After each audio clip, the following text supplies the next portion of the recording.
2004, shortly that Jonas had moved from Soho, where he'd been 30 years, to Greenpoint, Brooklyn, happened to be my neighborhood, the pierogi heaven. And he came in and he saw a beautiful book on the table, happened to be Edward Young, Dr. Edward Young, the 18th century English poet. The volume is called Night Thoughts on Life, Immortality, and Death. It's a very volume that inspired William Blake to do his first illustration or illustrated book. You probably have seen it. And then Jonas said, well, we must review this book. And he began to read it out loud, several passages, and he said, well, I don't think I can review this book. And maybe only a dozen people in the US probably have read the book, and one of them certainly is Robert Kelly. So you must write to him, so I got the contact. I wrote Robert a letter and followed with a phone call, and sure enough, he wrote the review. So we couldn't, think of any better way to remember that particular moment, commemorate that moment. And I think our friendship became solidified. And I know that Levi had done this marvelous, lengthy interview with Guy Davenport, another writer who I admire immensely. So Robert had been writing quite regularly when he could. So I thought I'd just read two passages from that review on Edward Young. Night Thoughts. It might be that any poems that we read it is only some of the first few spring leaves of the actual poem whose true unfolding from the deepest root to flower to fruit to restrictive, recreative seed is to be found in its proliferating. English not so good sometimes. Hanging out with Jonas too much lately. Uttering of itself in us, it grows towards us, becoming itself in all the translation of it, the illustration made to or from it, the setting of it too strong or symphony, the critical essay on it, the misremember quotation of it, and the retroversion of all of those things back towards the original.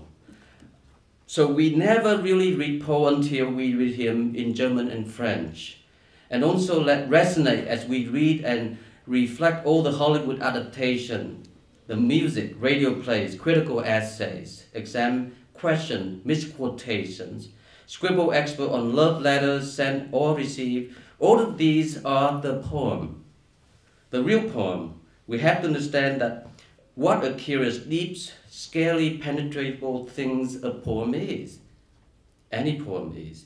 We have to observe that in a sense Baudelaire, who translated, got more out of the bells than did Poe, who wrote it.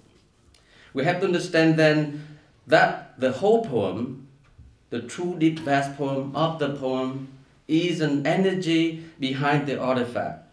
An energy which comes to expression and fruition in every translation, however clumsy adaptation, musical setting, etc., etc. This which brings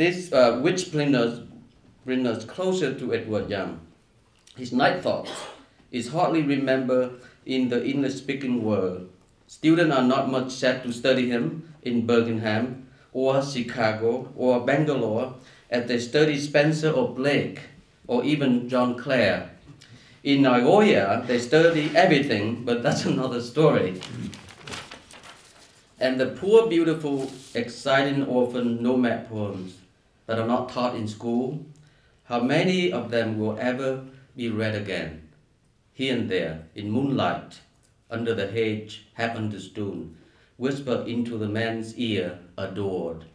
Maybe that's how poems should live, only that way. I'm skipping through a little bit here. When we talk about Young's Night Thoughts at all, it's usually because we notice somewhere in an album of Blake's picture or a glossy illustration in some text on romanticism or clinical depression or melancholia or sleep. A resting image by William Blake from the surviving series of engravings he did for a deluxe edition of Night Thoughts. Only the picture prompted by, or it might be truer to say, dreamed by, the first 4 books of the Night Book poems in fact survive.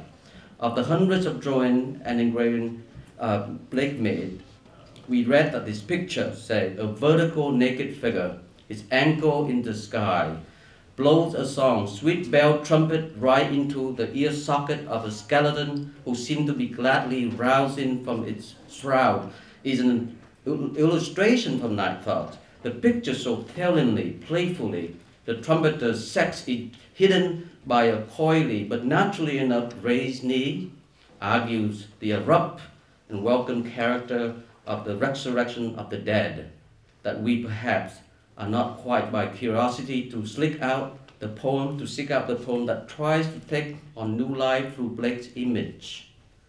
If we can find a copy of Night Thoughts, Dover reprinted only in 4 books, with Blake's engravings handsomely enough 30 years ago, and it is that paperback I'm looking at now, we flip through and find the picture, and see that it is on the open leaf of Night the Second. We start reading and find the opening lines. When a cock crew, he wept, smoked by that eye, which looks on me, on all, that power who bids this midnight sentinel, this clarion shrill, emblem of that which shall awake the dead, rouse souls from slumber into thoughts of heaven. That's what Young gives. All the rest, naked, muscular, and uncturized, sleekly, athletically beautiful, an Olympic trumpeter rousing a perkly, not at least bit grisly corpse from that near burial shroud, a trumpet in the sky. All that is Blake. Or is it? Where is the cockerel Young wants us to hear? Where is the eye, the looking, the slumber, the heaven? Or metamorphosis, that single word, clarion turning trumpet, and the trumpet, the exact center of the image, is the trumpet's mouthpiece, nerves in the human mouth, generates for Blake the whole image. In other words, the poem had dreamed itself into, and though Blake, into another blossom of its meaning. In other words, for every person who's till now, fortunate reader, had read those opening lines, Night 2, 10,000 has seen Blake picture. In other words, Blake has given birth to Young anew. In other words, the whole poem lives in other words.